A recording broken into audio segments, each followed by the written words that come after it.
Facebook Live, Radio Atalaya 680 AM. 76 años, excelencia en radio. Hombre, para Atalaya, que esta es la mejor radio. Ya lo saben, Radio Atalaya 680 AM, no se desconecten y siganla pasando bueno. Fin del espacio publicitario. En Radio Atalaya, la siguiente es una programación clasificación A, apto para todo público, contenido o opinión. A esta hora, en Radio Atalaya, presentamos Sin Amarres. Sin Amarres es noticias. Sin Amarres es opinión. Sin Amarres, una mesa de diálogo donde sobresalen los temas de mayor interés social, económicos y políticos del país. Bienvenidos a su espacio, Sin Amarres. Bajo la conducción y dirección del sociólogo Stalin Poveda Granoble. En el aire.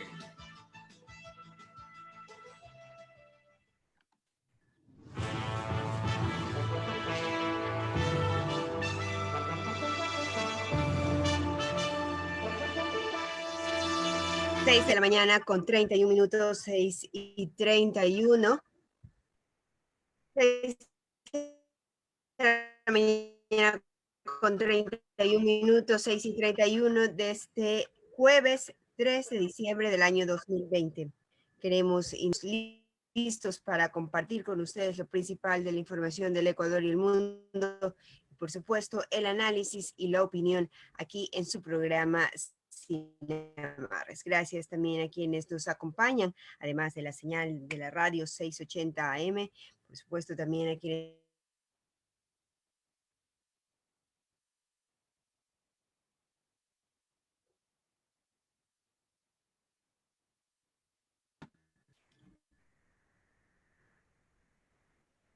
Hola.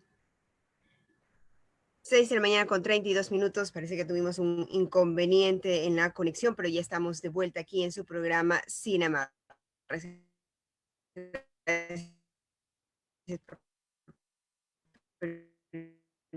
Permitirnos estar junto a ustedes en esta mañana y compartir lo principal de la información en Sin Amarres. Decir pues que hoy tenemos importante y pues ustedes también apoyan las redes sociales. Antes de iniciar, el saludo respectivo a nuestro compañero Carlos Pacheco, quien está en la sala de controles y conectado ya con nosotros. Vemos al licenciado director de este programa, pero mientras tanto le damos paso al licenciado Alcides Montilla, quien ya lo vemos en pantalla y lo escuchamos a continuación con su saludo. Muy buenos días, licenciado. ¿Cómo está usted? Hola Teresa, buenos días. Saludamos también a Stalin Poveda, el director del programa, y a Carlos Julio Pacheco, que está en los controles. Pero en primera línea, como siempre, tenemos que saludar indudablemente a la radio audiencia, a los radio oyentes, a los que nos sintonizan, nos escuchan y nos oyen en todo el mundo, empezando por Guayaquil, también en las distintas provincias del Ecuador.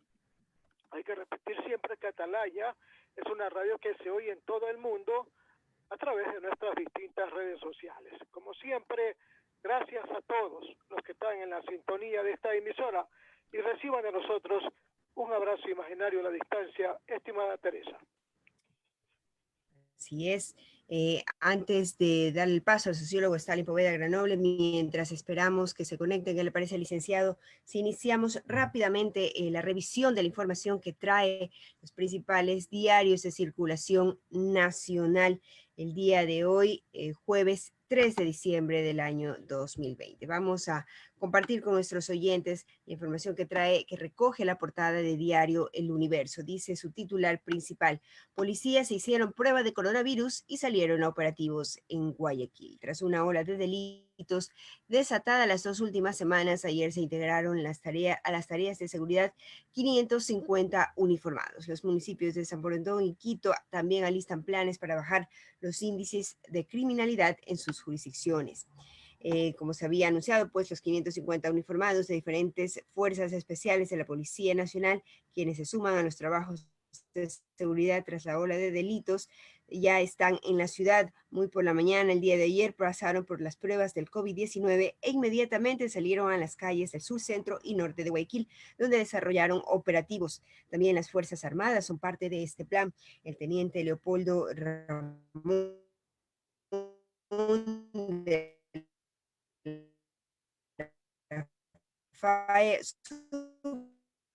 subrayó que se controla el porte ilegal de armas. Solo su grupo en alrededor de cientos el universo. Dentro de los preparativos también de los anuncios que se han dado frente a este plan está la compra de equipos como teléfonos y drones, así como más carros y motocicletas. La alcaldesa de Guayaquil, Cintia Viteri, dijo al Cabildo ha invertido más de 15 millones de dólares en planes de seguridad. En otros temas también nos cuenta Diario El Universo, en 5 cantones refuerzan medidas frente al COVID-19. Este 24, 25 y 31 de diciembre no abrirán sitios de diversión en Guayaquil. Se analizan los casos, anota El Universo. Así nos cuenta que en Bolívar, esto en Manabí, en Babahoyo, y Buena Fe, en Los Ríos, Cuenca, en Azuay y Píllaro, en Tungurahua, son los primeros cantones en acoger recomendaciones del COE nacional para evitar que los festejos de Navidad y fin de año provoquen una ola de COVID-19. En Guayaquil, según la alcaldía, los datos no hacen necesarias nuevas restricciones. Por otro lado, también nos dice, demandas por COVID-19 fueron desestimados en Wuhan, origen del virus. Los habitantes de la ciudad china, donde hace un año apareció la enfermedad, dice vivir el duelo. Ahí murieron 4.000 personas entre enero y mayo de 2020. Así también nos dice El Universo. Fondo Monetario Internacional pide más cobertura al área social. Se detectó que solo el 37% de quienes reciben el bono pertenecen a los 3 grupos más vulnerables. También nos cuenta, el 2020 es de los años más calurosos, con las temperaturas batiendo récords. La década 2011-2020 será la más cálida según Naciones Unidas. Por otro lado, también nos dice, el encendido de árbol se verá por Facebook. A las 19 horas se iluminará un árbol de Navidad. Un canal local de televisión hará la transmisión de este evento. Y finalmente nos cuenta también El Universo, ajustes a los descuentos en los colegios. Varios planteles de Guayaquil han reducido el porcentaje de rebaja. Vamos ahora a compartir la información que trae también Diario El Comercio, diario capitalino, a través de su portada impresa. En este momento primero vamos a revisar la portada de Diario Expreso. Portada online, la corrupción hospitalaria en pandemia suma 33 casos, señala un análisis. Por otro lado, también nos dice que el Consejo de Participación Ciudadana y Control Social hace denuncia por compra fallida de respiradores dentro de esta misma línea de los casos de corrupción. En otros temas, en Quito, 300 policías reforzarán el control antidelincuencial. Así también nos dice el Diario Expreso, nos presenta también el calendario de feriados de días de asueto de 2021. Y por otro lado, nos cuenta en el plano más local, los comercios pueden trabajar 24 horas si desean. Es una frase que recoge de la alcaldesa de Guayaquil, Cintia Viteri. Recordemos esto frente a la época comercial que ya pues está llegando durante diciembre. Vamos ahora, como les habíamos prometido, a revisar la información de Diario El Comercio. Ingresos tributarios mejoran en noviembre. En el mes pasado, el fisco recibió 1.031 millones por impuestos, el valor más alto en la pandemia y superior al registrado en igual mes en 2019. Por otro lado, nos cuenta también, los arribos incrementan y los aeropuertos aplican medidas. En Guayaquil y Quito se refuerzan los protocolos por la llegada de los pasajeros del exterior. Se usa nueva señalética y se restringe el ingreso de familiares a las terminales. Las fiestas de diciembre incrementan el número de vuelos, como es recurrente en esta época. Por otro lado, controles se reforzarán por fiestas de Quito. Desde hoy, el municipio y la intendencia desplegarán 4.900 funcionarios para vigilar y evitar las aglomeraciones y bebedores durante las fiestas. Así también nos cuenta Diario El Comercio, sedantes para los pacientes de la UCI escasean. Intensivistas señalan que hay déficit de los fármacos requeridos para los pacientes con COVID-19 que ingresan a terapia intensiva. se usan estos fármacos, hay una lista de fármacos que se usan para que las personas mantengan un sueño profundo mientras requieren ventilación. Hasta ayer había 360 personas en estado crítico. La escasez de estos fármacos no solo ocurre en Ecuador, sino todo el mundo, según Diario El Comercio. Mítines políticos también nos dicen, otros temas se concentran en cuatro provincias. En las 24 delegaciones provinciales del CNE no se documentan aún las concentraciones políticas. Hasta ahora el ECU 911 ha contabilizado 277 concentraciones en las que han participado 40.800 personas, sobre todo en Pichincha, Guayas, El Oro y Santo Domingo. Estos actos deben imputarse al gasto electoral cuando se analicen las cuentas de la campaña. Y en el plano deportivo, lamentable noticia, Ecuador sin equipos en la Libertadores. Los dos equipos del país que quedaban activos en la Copa Libertadores fueron eliminados el día de ayer en octavos de final de la competencia sudamericana. Independiente del Valle perdió. El fin, por su parte, cayó goleado 5-0 por Palmeiras en su visita a Sao Paulo. 6 de la mañana con 41 minutos. De esa manera concluimos este recorrido informativo y le damos el saludo y el paso al sociólogo Stalin Poveda Granoble, director de este espacio, quien ya está conectado con nosotros. Muy buenos días. Buenos días ecuatorianos, me dan un comprendido, ¿me escuchan? Teresa, buenos días, ¿cómo está usted? Alcides Montilla, gracias Alcides, gusto en saludarlo, también a Carlos Pacheco en los controles. Hoy, frente a la oleada imparable de crímenes, secuestros, de que la delincuencia ha puesto en jaque la estabilidad y la tranquilidad de los ecuatorianos, todas las autoridades, gobiernos centrales, gobiernos seccionales, instituciones de seguridad pública, ciudadanos en general, claman por tener un momento de paz y de tranquilidad. El ministro de Gobierno, Patricio Parmiño, habla de que estos últimos meses él desea que sean de paz y de tranquilidad. El problema de la seguridad ciudadana, el problema de la corrupción, no es un tema de deseos de estos últimos meses de autoridades o de quienes, producto de los hechos delincuenciales que ocurren todos los días, aparecen preocupados por enfrentar el problema. El tema de la seguridad es un tema de política pública que tiene que articularse a una propuesta de gobierno y a una decisión de política pública gubernamental y al requerimiento fundamental que tiene que asumir el Estado de proporcionarnos justamente esa paz y tranquilidad a los ciudadanos. Se han movilizado distintas voluntades alrededor de esta situación que realmente es preocupante. Hemos visto los esfuerzos que se realizan de distintas instancias, a nivel de gobiernos seccionales, a nivel de gobierno general, a nivel de la empresa privada, instituciones también privadas que han coincidido en poner su grano de arena para enfrentar y detener la violencia, por un lado, la delincuencia, por otro lado, que afecta realmente todos los días a los ecuatorianos.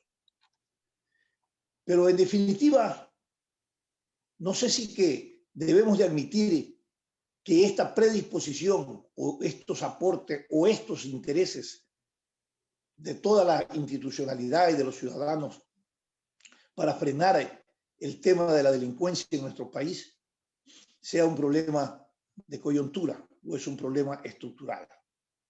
Yo creo que es un problema estructural, pero finalmente mientras ocurran todas las cosas que estructuralmente deben de hacerse para solucionar el problema, hay que admitir que todavía para el gobierno en estos últimos 6 meses tiene que tomar el sartén por el mango en términos de propiciar ese ambiente de paz y tranquilidad a los ciudadanos.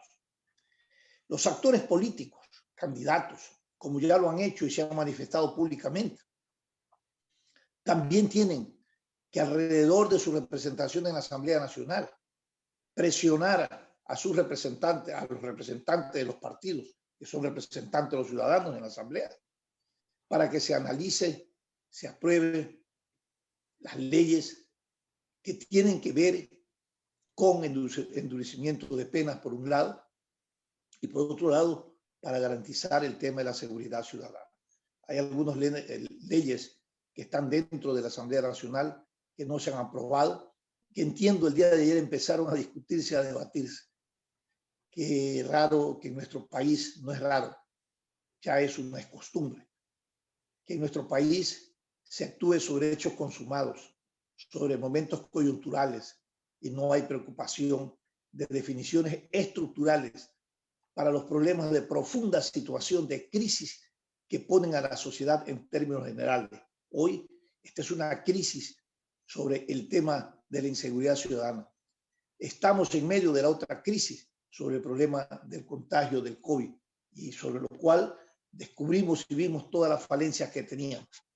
Pero, sin embargo, hay que hacer algo y hay que aprobar las leyes que están a nivel del Congreso. Hay que inmediatamente generar esos comités de coordinación que existen, que están creados a nivel regionales, a nivel provinciales sobre seguridad ciudadana. Hay que activarlos y montar, por supuesto, la estrategia que eso debe de tener la policía, que debe de tener también.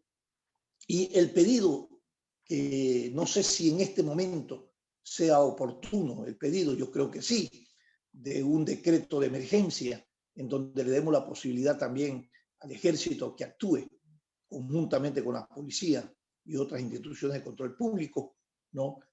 Para el control realmente de la delincuencia, que se controle el impacto de la delincuencia aquí en nuestro país. Entonces hay muchas iniciativas, hay muchas acciones, se activaron algunas sensibilidades sociales y políticas, pero hay que llevarlo a la práctica y tomar previsiones para que esta delincuencia que está imparable en los distintos ámbitos realmente podamos frenarla, porque creo que la aspiración y demanda de los ciudadanos es paz y tranquilidad. Alcides. Alcides Ortega. Tratar este y otros temas. Permítame rendir un homenaje hoy. ¿Qué estamos celebrando hoy? Hoy se celebra el Día Mundial del Médico. ¿Quién no tiene un amigo, un pariente, un hermano médico? O médico, ¿verdad? Todos tenemos. Yo tengo un hermano médico. ¿Por qué me refiero a esta celebración mundial del médico?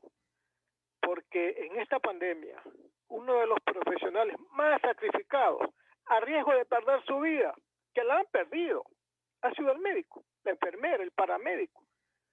O sea, toda la gente involucrada en este momento en los temas del coronavirus. Esos médicos. Hoy día se celebra el Día Mundial del Médico. Y con este pequeñísimo intervención, yo lo único que quiero es simplemente felicitar al médico y que ellos piensen, si es que nos están escuchando alguno de ellos, ellos piensen que no lo hemos olvidado. Los médicos son los que han puesto la cara, el cuerpo, su pundonor, su coraje, su sabiduría para salvar a muchísimos ecuatorianos infectados por el COVID.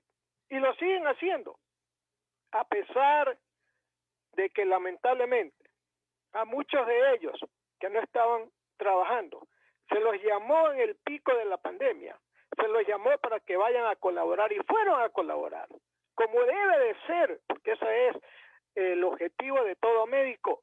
La promesa que hicieron cuando se graduaron de médico fue prestar ayuda y atención a cualquier persona, no importa la edad, el color, la ideología, no importa.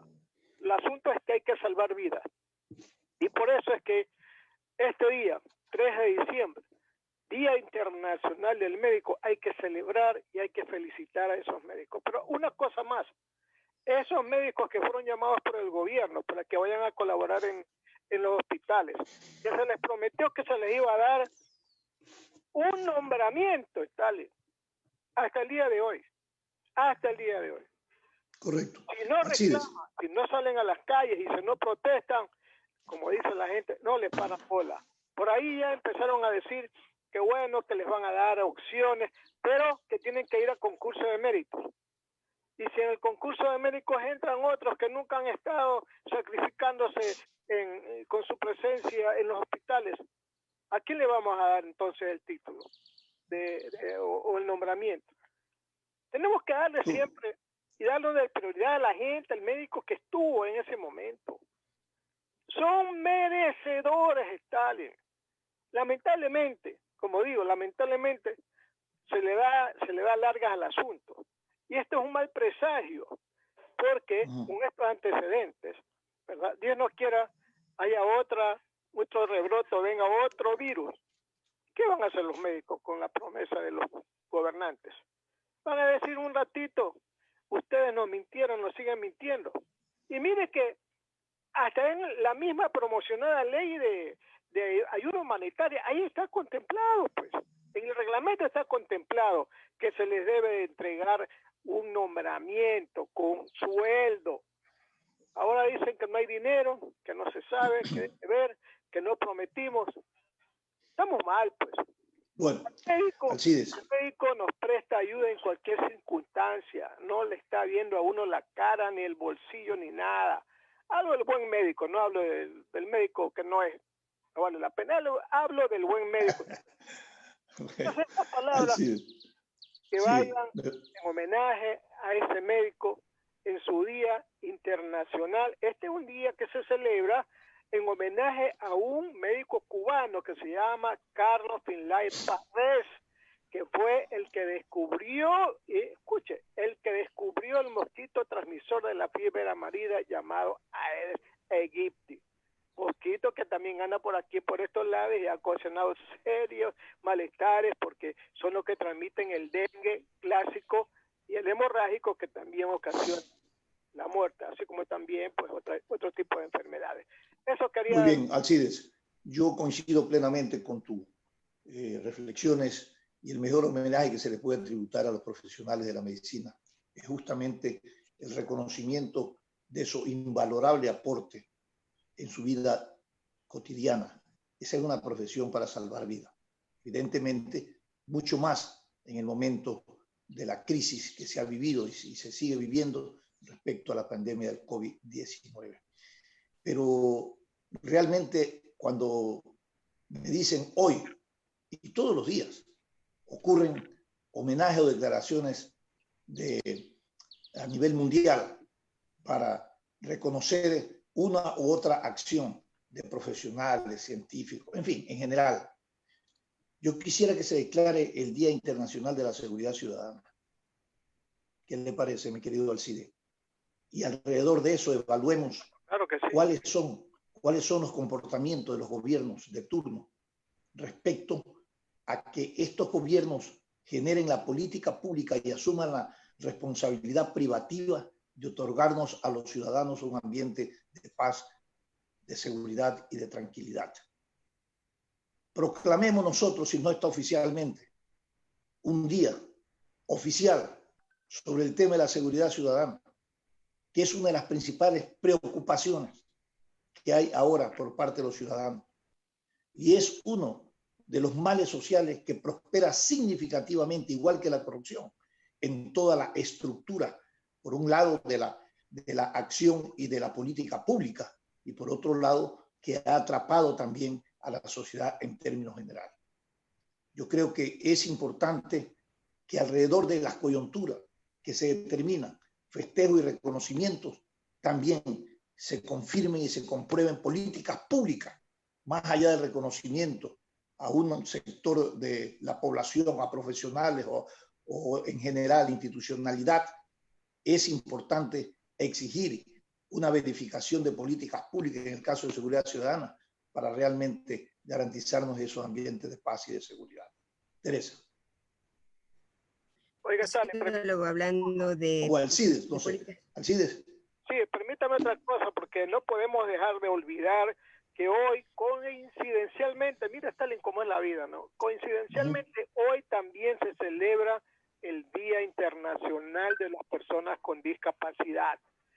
Escuchen, Muy bien. ecuatorianos, se llama personas con discapacidad, porque he visto gente que tiene cierto grado intelectual que anda diciendo que son minusválidos. No, señores, se llaman personas con discapacidad.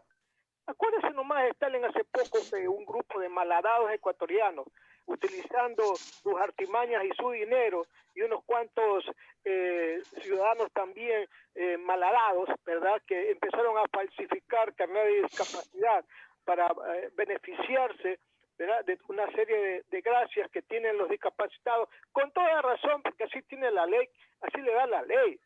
Pero lamentablemente eso pasó. Pero en todo caso, ¿verdad?, hoy también se celebra el Día Internacional de las Personas con Discapacidad. Personas con discapacidad. ¿Pero qué debemos celebrar, Alcides? Está bien, pero ¿qué debemos celebrar? Pues. ¿No? ¿Qué debemos celebrar? ¿Su discapacidad o enfrentar y confrontar La inclusión. todas las situaciones de lo que acabo de decir respecto a las políticas públicas para este sector no vulnerable? Aquí en nuestro país realmente se atropellan esos derechos y ya tenemos, y lo que usted acaba de decir, como experiencia, cómo esos derechos de esa vulnerabilidad, de estos sectores vulnerables, se han atropellado y que han caído en lamentables y vergonzosos actos de corrupción. Se han emitido, acuérdense, los carnets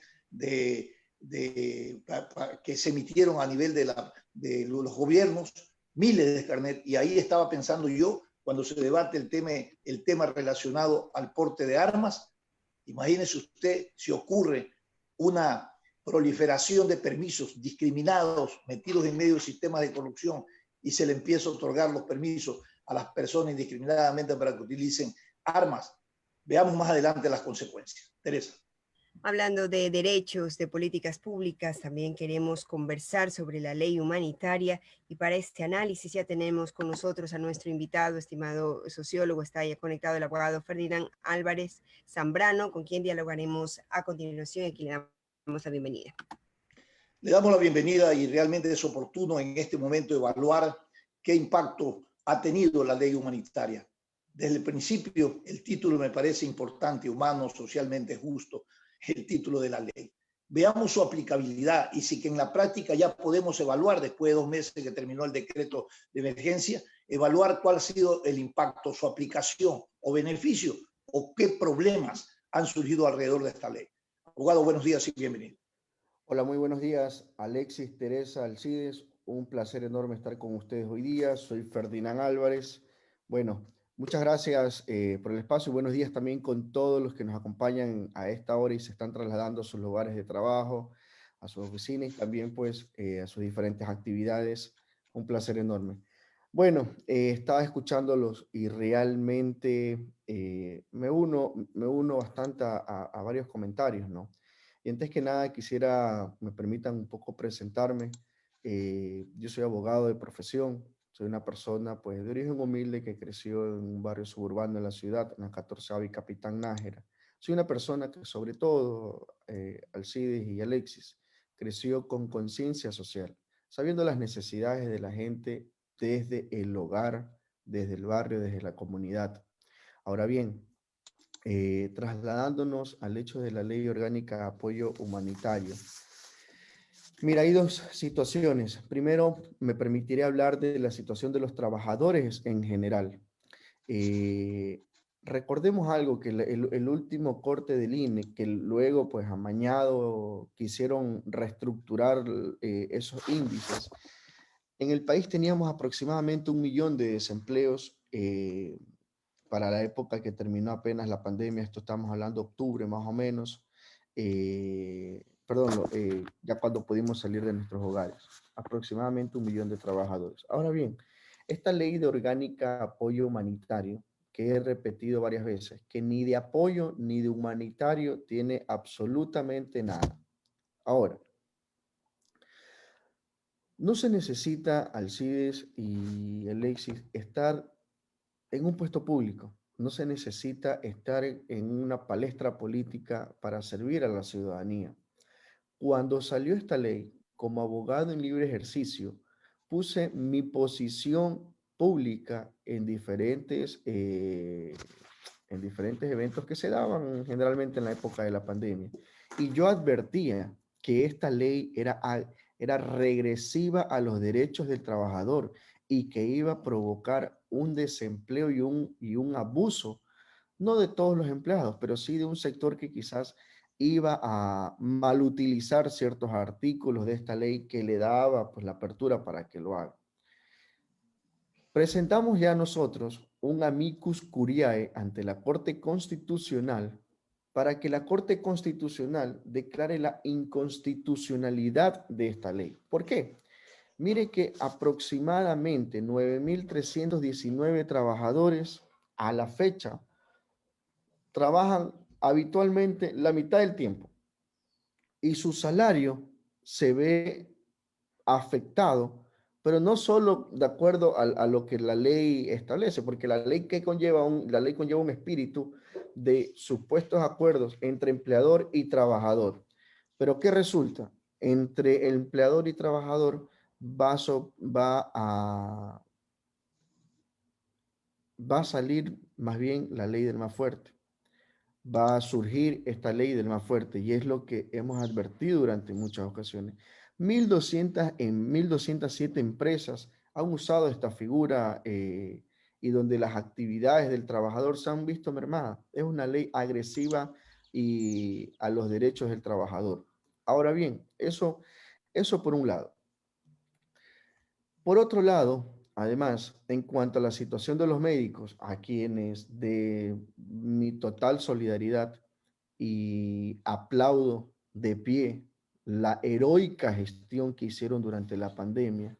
Mire, cuando el gobierno o el Ministerio de Salud anunciaba la contratación de 503 o 504 médicos exactamente, por otro lado, 341 médicos perdían sus puestos de trabajo. Y lo que decía el CIDES, el Ministerio de Trabajo anunció concursos y el espíritu del reglamento decía que estos concursos iban a ser directamente otorgados los nombramientos para quienes hayan participado como médicos en la lucha durante la época más fuerte de la pandemia.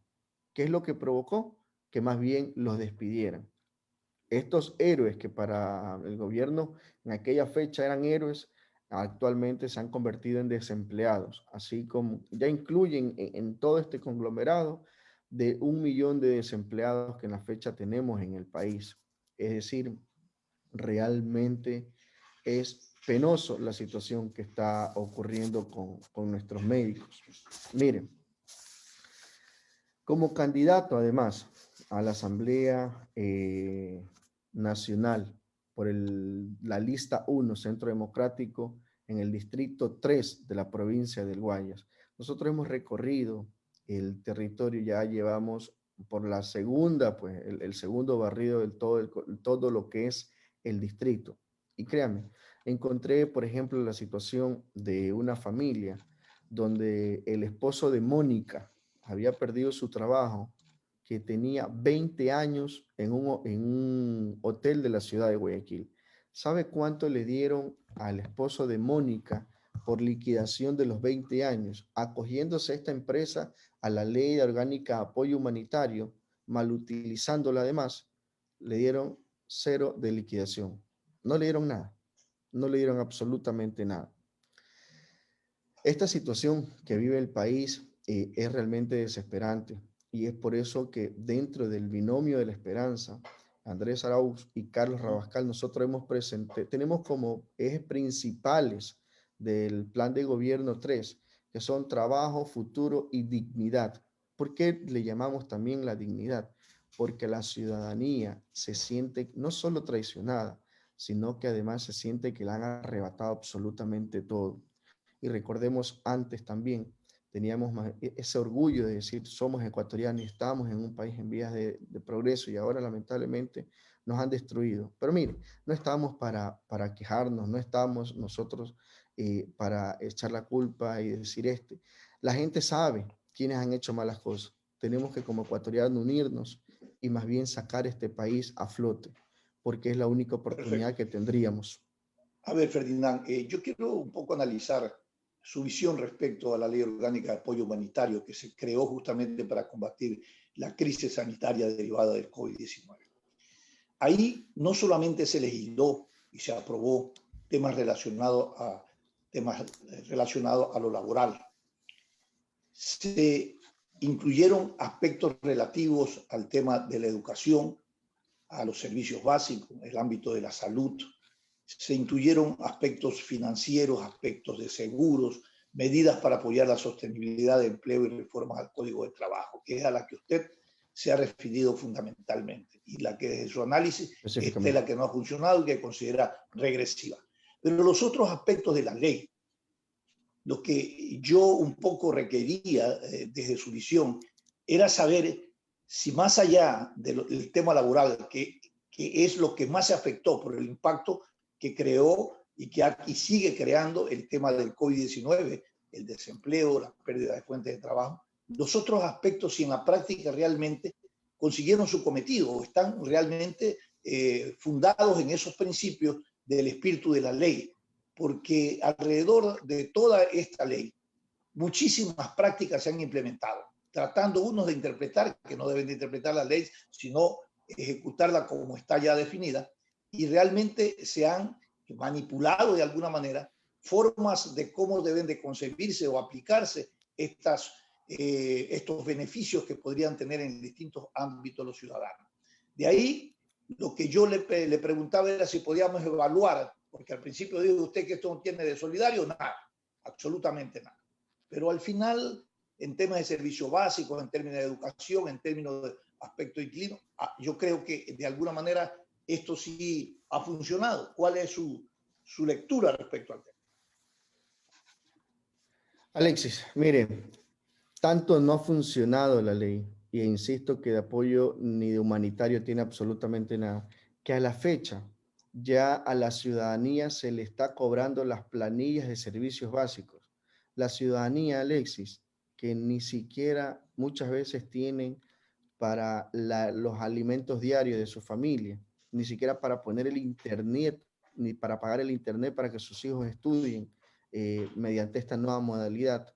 ¿Usted cree que sería solidario de parte del gobierno? Vámonos solamente en el sector eléctrico, que exportamos energía, más bien le vendemos energía a Colombia, y que a nuestros ciudadanos que actualmente no tienen trabajo, no tienen para el estudio de sus hijos, se les pretenda cobrar la energía eléctrica, es realmente penoso. Por eso insisto que esta ley no tiene ni apoyo ni humanitario en nada, en lo absoluto. Lo que debería de hacer el gobierno, más bien, es generar una fuente que abra de alguna manera esta brecha de apoyo a la ciudadanía para los que están con planillas, digamos, acumuladas desde antes de la pandemia, todo lo de la pandemia y en la fecha. Por eso insisto, en ningún aspecto, lamentablemente la ley Pero ¿por qué no propone, contra de la ciudadanía? Correcto. ¿Por qué usted no propone, por ejemplo, una condonación total, de tal fecha a tal fecha, de todos los temas de los consumos? Mire, y le digo esto porque aquí en el país se condona todo, todo. Oiga, ¿cuántas veces no se ha condonado en la Asamblea Nacional deudas a nivel del sector agrícola, por ejemplo? Solo para tomar un ejemplo.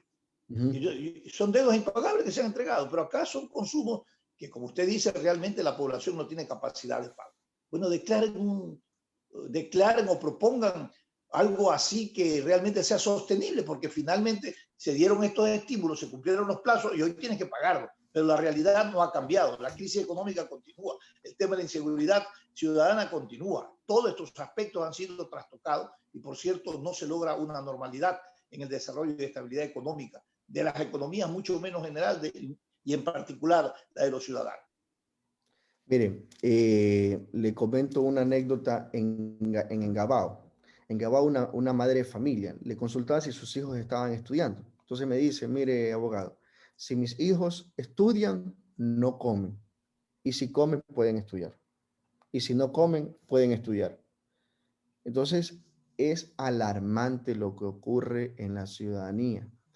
Ahora, del aspecto de toda esta normativa, nosotros, amén del amicus curiae, Ferdinand Álvarez, como candidato a la Asamblea por el Distrito 3 Guayas, amén del amicus curiae presentado ante la Corte Constitucional, estamos trabajando ya en un proyecto de derogatoria a la Ley Orgánica de Apoyo Humanitario. No solo, además, porque es una propuesta impulsada por el binomio de la Esperanza, Andrés Arauz y Carlos Rabascal, sino que además es en apoyo y en solidaridad a toda la ciudadanía, al trabajador que está actualmente desempleado y que al trabajador que ha perdido su empleo y quizás por 10 años de empleo no le dieron absolutamente nada, al trabajador que actualmente ciertos empleadores están abusando también bajo los aspectos de esta ley para que trabajen 8 horas y se les cancela como que estuvieran trabajando 2 horas, para que se les aporte el seguro social por las 2 horas que están trabajando y no por las 8 horas que están trabajando. Sobre esos nosotros estamos enfocados directamente. Sobre esa Perfecto. madre de ¿Qué familia de plantean? Ingabao ¿Qué que plantean? lamentablemente su hijo no puede estudiar. Correcto. ¿Qué plantean sobre el tema de seguridad y el tema de la corrupción ustedes? Mire, el tema de la seguridad tiene un factor muy particular. Cuando hay desarrollo social, el nivel de inseguridad baja totalmente. Y no es algo que tengamos que nosotros inventarnos porque amanecimos iluminados, no, sino que Alcides y Alexis, es un tema que ya se ha dado. El país, en el gobierno del economista Rafael Correa, llegó a tener los índices de seguridad más altos. Es decir, la delincuencia ha sido abolida dentro del territorio nacional. Y estos índices, ¿por qué era? Porque había progreso, había trabajo, había dinamismo de la economía. Actualmente, que no hay desarrollo humano, han aumentado los índices de inseguridad. Es por eso que nosotros apuntamos mucho al desarrollo humano, a la reactivación de la economía. A ver, pero en el gobierno que usted hace referencia, el expresidente Rafael Correa, habla de que había unos índices permisibles o controlables, el tema de la seguridad social, altos, elevados, como ustedes. Pero también había unos índices de corrupción también alarmantes y escandalosos y vergonzosos.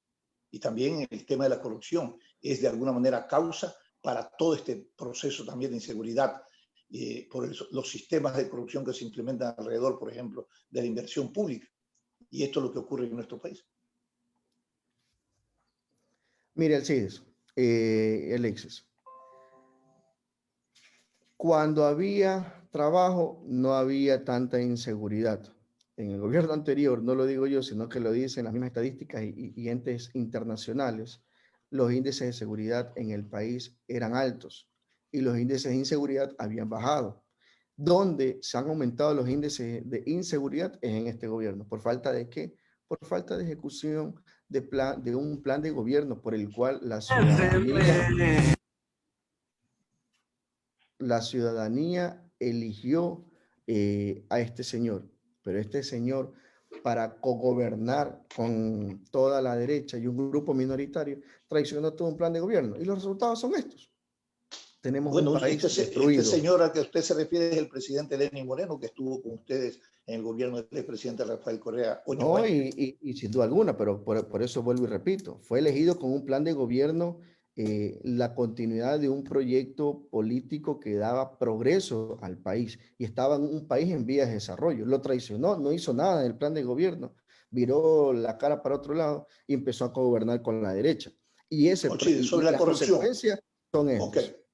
Sobre la corrupción, ¿cuánto pesa en el proceso de la campaña electoral de que los primeros funcionarios, incluyendo presidente, vicepresidente, ministros, ¿no?, del gobierno del expresidente Rafael Correa, están ahora condenados, otros están presos? ¿Y cuánto pesa esto en el discurso para los ciudadanos respecto a este tema de la corrupción? Mire, nosotros todos los días salimos a recorrer el territorio en el Distrito 3 y la ciudadanía es consciente y agradecida y recuerda cuando estábamos bien, y todo lo que nos han destruido en la actualidad. Eso es lo que a la ciudadanía actualmente le interesa.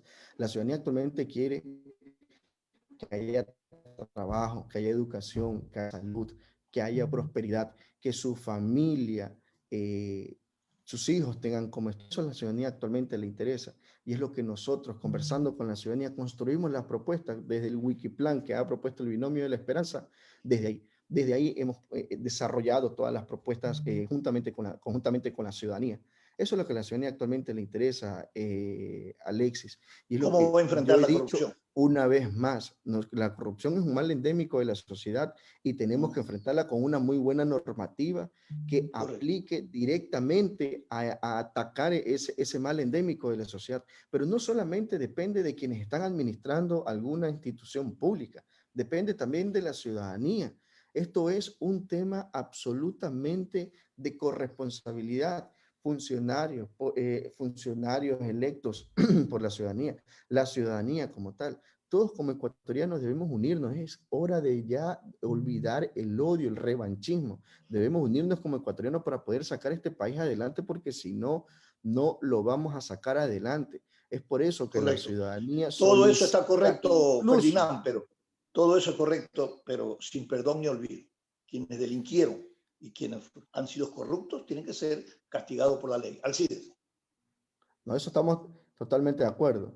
Nosotros y Ferdinand Álvarez, como candidato a la Asamblea por el Distrito 3, insisto, ante la corrupción, venga de donde venga, porque sabe una cosa, tiene un impacto directo en la ciudadanía y es lo que debemos de evitar, este sistema que afecta directamente el bolsillo, pues, de todos los ecuatorianos. Alcides. Gracias, Stalin. Saludamos al abogado Ferdinand Álvarez. Usted es candidato a asambleísta por el Centro Democrático, ¿verdad? Usted empezó a hablar de la ley de apoyo humanitario y le quiero hacer dos preguntas. La primera, ¿usted conoce el contenido del reglamento? Sí, por supuesto. Cuéntanos, ¿qué dice el reglamento de esa ley? Respecto al tema de los trabajadores, en la aplicación, como digo, conlleva un supuesto acuerdo entre empleador y trabajador, y es el espíritu que nosotros dentro de la Amicus Curiae presentamos, y ahí hemos dicho, entre el empleador y el trabajador, evidentemente va a surgir la ley del más fuerte, y es lo que nosotros estamos diciendo. Evidentemente hay que llegar a una equidad y a consensos que beneficien tanto al empleador y trabajador, pero no se puede someter al trabajador a abusos de parte del empleador o a malutilizar esta ley y este reglamento por parte del empleador. Pero en el reglamento hay cosas más graves que las que usted anota, don Ferdinand. No, está el impacto al 13º y el 14º sueldo también, que se ve afectado totalmente. La reducción también del salario, que se ve afectado un 45% aproximadamente. ¿Usted cree que el reglamento es inconstitucional? Nosotros ya presentamos, de hecho, y estamos categóricamente convencidos que la Corte Constitucional así lo va a declarar también, la inconstitucionalidad de esta ley. Usted sí sabe que el reglamento de la ley de apoyo humanitaria fue presentado 103 días después de lo que dice o que establece la disposición. O sea, una ley aprobada por la Asamblea tiene que el Ejecutivo reglamentarla en los próximos 30 días. Inmediatamente. El Ejecutivo la reglamentó 103 días después. Por eso yo le preguntaba, porque ahí hay un gran problema, abogado. El problema es que la ley empezó a regir cuando los beneficios tenían que ser aplicados en el momento en que estábamos en estado de excepción, porque ya salió el reglamento y la ley y algunas cosas ya no se pueden aplicar. Por eso yo le decía que si usted conocía el reglamento y algunos puntos cuestionados en este momento, porque el reglamento hace que la ley en unas cosas, en el caso por ejemplo de las pensiones, ¿verdad? Cuando ya iniciaron las clases, después que iniciaron las clases, recién empezó a aplicarse el reglamento que decía respecto del descuento o de un porcentaje nómina, etcétera. Entonces ahí hay algún problema, pero le quiero preguntar otra cosa, abogado. ¿Qué reclamos están haciendo las dos partes, los trabajadores y los empresarios, que está siendo objeto de estudio en la Corte Constitucional? Mire, de parte del sector de los trabajadores, lo que están reclamando es lo que he indicado. Su jornada laboral que se ve reducida, digamos, si de 8 horas trabajan ahora 5 horas. Imagínense que la reducción, supuestamente el reglamento es hasta un 45% del salario. Pero ¿qué resulta? Que hay trabajadores que anteriormente ganaban, digamos, unos $500, aproximadamente $550. Actualmente, le digo por casos que conozco y gente que próximamente pues está decidida a levantar su voz, reciben $180 o $200 de remuneración, trabajando 8 horas, trabajando 7 horas, trabajando la misma jornada, la aportación al seguro social se ve afectada, los beneficios que la ley establece también como el 13º también se va a ver afectado evidentemente porque se calcula de acuerdo a la última remuneración real percibida. Y si es la última remuneración real percibida van a ser $180, imagínense cuánto va a recibir del 13º, $5, $8 aproximadamente. Pero además, abogado, los trabajadores piden que se elimine el contrato emergente. ¿De qué se trata específicamente según usted? A ver, este es el que lamentablemente ha sido mal utilizado, este contrato emergente. Y permítame darle, para no equivocarme, una estadística que ya dio, bueno, fue solicitada mediante orden judicial y el Ministerio de Trabajo ya la concedió, donde se indica cuántas empresas han aplicado a la fecha. Imagínense, mire, dice el Ministerio de Trabajo, el 87% de los contratos emergentes fueron aplicados de manera retroactiva para la reducción de la jornada y en consecuencia también se ve afectado la remuneración porque esta se estaba aplicando en días y meses antes de su notificación. ¿A cuántos trabajadores ha afectado esto? 57.139 trabajadores ha afectado. Ahora bien, de este número de los 57.139, 8.396 trabajadores solamente, a ver, de este número, solamente 8.396 notificaciones se habrían realizado de manera regular. Datos proporcionados mediante vía judicial que se pudieron obtener por parte del Ministerio de Trabajo. La afectación, este contrato de emergente mal utilizado por parte de varios trabajadores, por parte de varios empleadores para los trabajadores, tuvo un impacto directo y es las consecuencias actualmente, tanto desempleo y tanto índice que ha aumentado también pues la pobreza en el país. Hay otro reclamo también, abogado. Hay otro reclamo que tiene que ver con el tiempo. Estamos ya con el tiempo. No trabajaron, ¿no? Entonces se cree que porque no trabajaron, ese tiempo hay que atribuirlo a las vacaciones. Los trabajadores dicen que no. ¿Cuál es su comentario? Mire, ahí es una vez más, el espíritu que trae la ley es supuestamente acuerdo entre empleador y trabajador, pero estos acuerdos no se dan, Alcides y Alexis. Aquí surge siempre la ley del más fuerte y va a ser el empleador. No estamos hablando que se debe afectar al empleador solamente, estamos hablando de una equidad empleador y trabajador. Evidentemente no se puede trastocar este beneficio que, dado por la ley, o sea, tendrían que no solamente derogar la normativa en caso de querer hacer esto, sino que también tendrían que hacer una reforma al Código de Trabajo porque es norma expresa y es constitucionalmente garantizado también en beneficio del trabajador. Y lo último, más complicado de la ley. 724, licenciado, lamentablemente se nos ha terminado ya el tiempo, estamos ya cerrando el programa de hoy.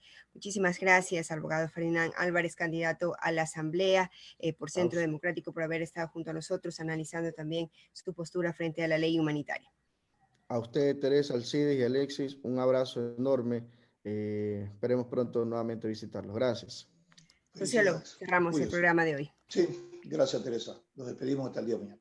Así es, nos reencontramos el día de mañana, licenciado, también con usted. Un gusto haber estado junto a ustedes y por supuesto a nuestros oyentes. Los dejamos en buena compañía y viene Fernando Guayimbío.